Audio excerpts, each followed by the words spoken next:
আল্লাহ সাগরের পানিগুলোরে তারায় মেঘ বানায়, আকাশে নেয়, বৃষ্টি নাজিল করে। এটাকে বলে, সায়েন্স এটার নাম দিয়েছে ওয়াটার সাইকেল বা হাইড্রোলজিক্যাল সাইকেল।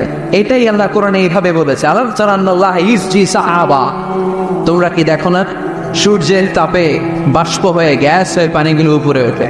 যারা বিমান দিয়ে ফ্লাই করেন তারা বিমানের জানলার পাশে সিট পেলে দেখেন নাই কিভাবে মেঘমালাগুলো বিমানের সাথে খেলা করে? এগুলো তৈরি করছে কে? তার মানে কোরআন যা বললো বিজ্ঞান তাই বলে।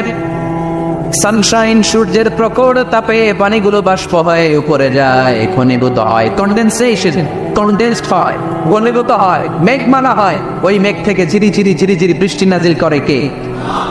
আমাদের ফসল খেতে গরু যদি খাইতে আসে আমরা তারাই না?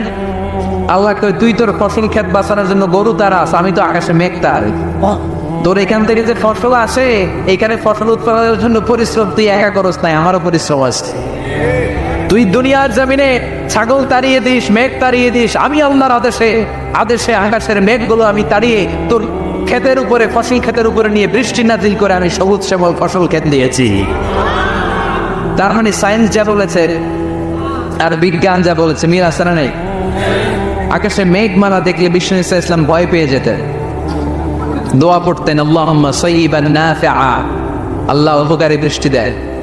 বৃষ্টি দেখলে, মেঘ দেখলে আল্লাহ রাসূল পেরেশান, একবার ঘরের ভিতরে আরেকবার বাইরে, একবার ভিতরে আরেকবার বাইরে। আম্মা জান বলতেন, ইয়া রাসূলুল্লাহ, আকাশে মেঘ দেখলে আপনি পেরেশান হন কেন?